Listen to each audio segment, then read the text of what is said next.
Om Namo Bhagavate Sri Ramanaya. This reading is from Mr. David Godman's The Name of Arunachala. Of all the names of God, the name dearest to the heart of Sri Bhagwan was Arunachala. Every one of the 108 verses of Arunachala Aksharamana Malai ends with the name Arunachala, and the refrain is Arunachala Shiva, Arunachala Shiva, Arunachala Shiva, Arunachala. From the great love that Sri Bhagwan had for this name, it is clear that he regarded it as being no less powerful than the form of Arunachala. This fact is confirmed in verse 70 of Aksharamana Malai, in which Sri Bhagwan sings, O Arunachala, the very moment I thought of your name, you caught me and drew me to yourself. Who can understand your greatness? There are many incidents in the life of Sri Bhagwan that illustrate his great love for the divine name Arunachala, but perhaps the most striking occurred during his last moments. About 25 minutes before he left his body, the assembled devotees began to chant Aksharamana Malai. Hearing the name of his beloved Arunachala, Sri Bhagwan opened his eyes, which shone with love, and tears of ecstasy rolled down his cheeks. Though Sri Bhagwan never gave mantra diksha nor formally accepted anyone as his disciple, many devotees believe that Arunachala is the Nama mantra that he has bestowed upon the whole world. When a guru formally gives the mantra to his disciple, he explains to him the meaning and significance of each letter of the mantra and tells him the fruit to be gained by meditating upon that mantra.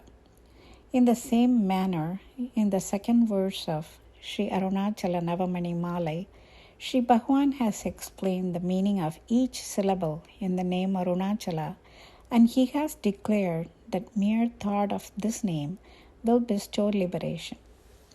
From this, we can infer that Arunachala is the Jnana Panchakshari, the 5-syllable mantra that bestows jnana. Moreover, tradition tells us that when a mantra is given by a jnani, and when he explains the significance of each syllable of that mantra, he is actually putting his own power into that mantra.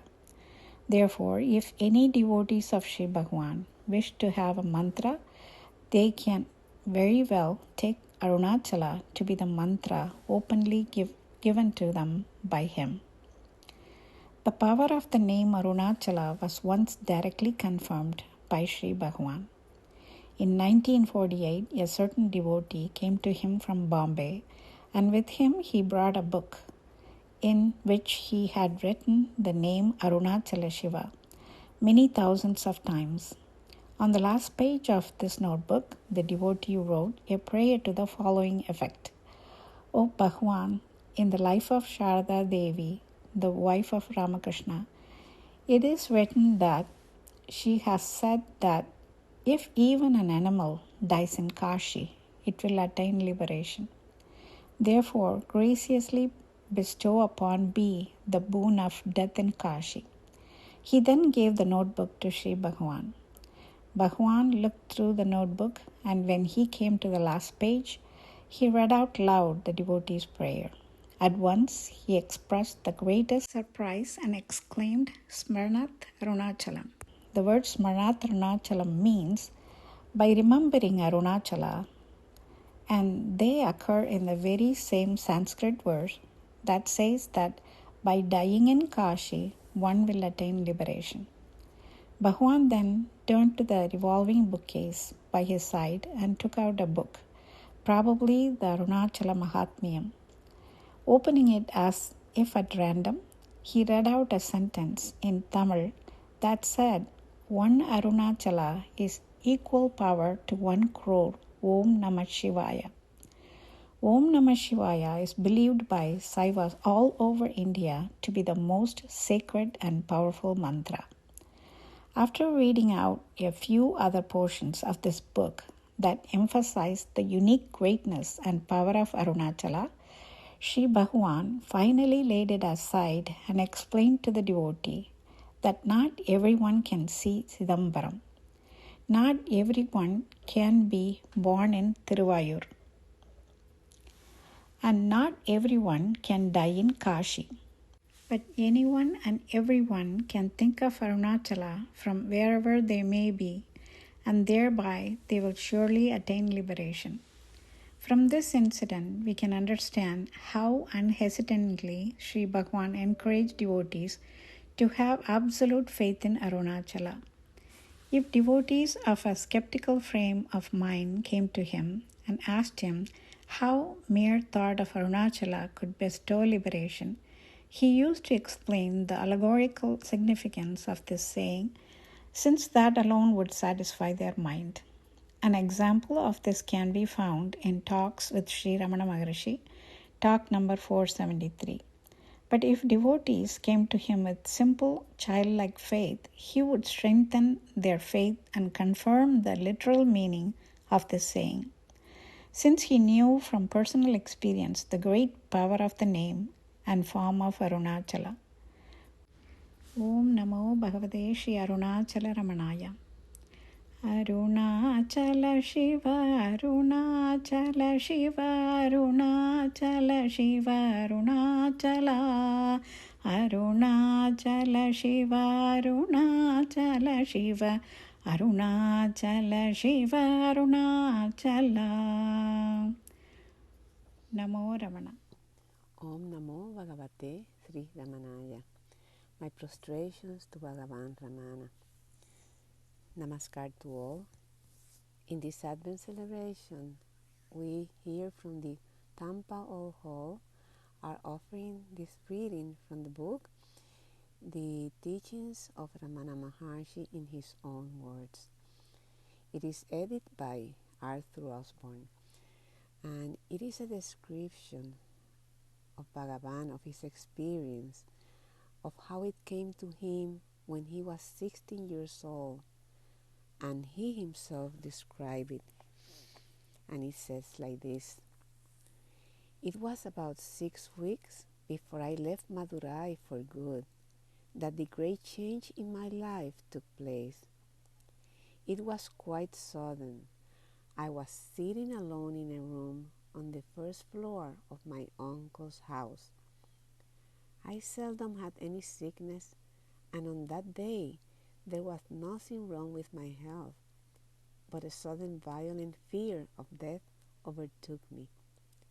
There was nothing in my state of health to account for it, and I did not try to account for it or to find out whether there was any reason for the fear. I just felt I am going to die and began thinking what to do about it. It did not occur to me to consult a doctor or my elders or friends. I felt that I had to solve the problem myself there and then. The shock of the fear of death drove my mind inwards, and I said to myself mentally, without actually framing the words, now death hath come. What does it mean? What is it that is dying? The body dies, and I at once dramatized the occurrence of death.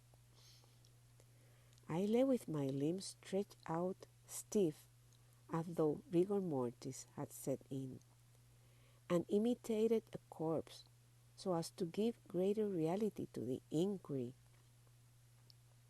I held my breath and kept my lips tightly closed so that no sound could escape, so that neither the word I nor any other word could be uttered. Well then, I said to myself, this body is dead. It will be carried stiff to the burning ground, and there burnt and reduced to ashes. But with the death of this body, am I dead? Is the body I?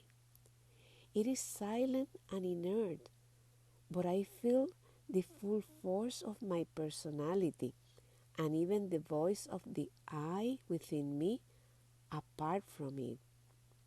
So I am spirit transcending the body.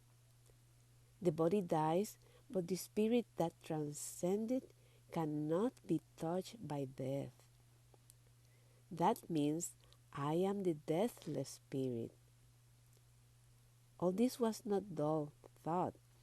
It flashed through me vividly as living truth which I perceived directly, almost without thought process. I was something very real, the only real thing about my present state, and all the conscious activity connected with my body was centered on that I. From that moment onwards, the I or self focused attention on itself by a powerful fascination. Fear of death had vanished once and for all.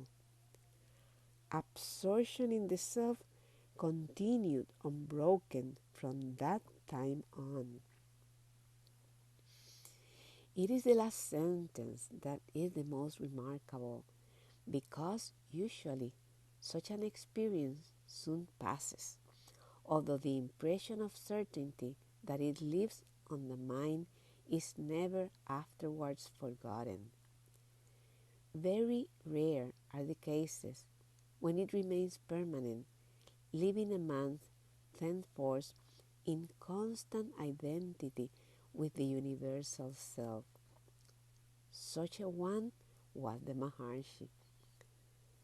Soon after this change occurred, the youth who was later to be known as the Maharshi left home as a sadhu. He made his way to Tiruvannamalai, the town at the foot of the holy hill of Arunachala, and remained there for the rest of his life. For a while he sat immersed in divine bliss, not speaking, scarcely eating, utterly neglecting the body he no longer needed. Gradually, however, devotees gathered around him, and for their sake, he returned to an outwardly normal life. Many of them, craving instruction, brought him books to read and expound, and he thus became learned almost by accident, neither seeking nor valuing learning. The ancient teaching of non-duality that he doth acquire merely formalized what he had already realized. He has explained this himself as follows. I had read no books except the Perya Puranam, the Bible, and bits of Tayumanavar or Tevaram. My conception of Ishvara was similar to that found in the Puranas. I had never heard of Brahman, samsara, and so forth. I did not yet know that there was an essence or impersonal real underlying everything, and that Ishvara and I were both identical with it.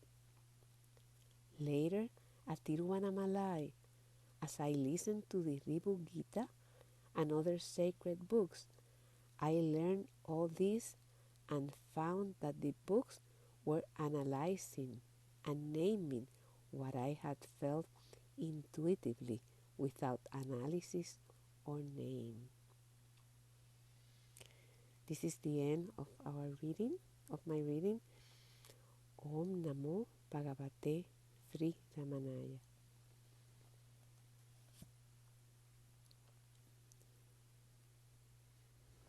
Om Namo Bhagavate Sri Ramanaya. For our Advent celebration, representing Tampa Satsang Group, Ms. Rosa Maldonado will be offering a reading from Teachings from Sri Ramana Maharishi, edited by Mr. Arthur Osborne, and Madhi Ratnasamy, myself, will be offering a reading from The Power of Arunachala by Mr. David Godman, followed by San Francisco Satsang Group's offering. Namo Ramana.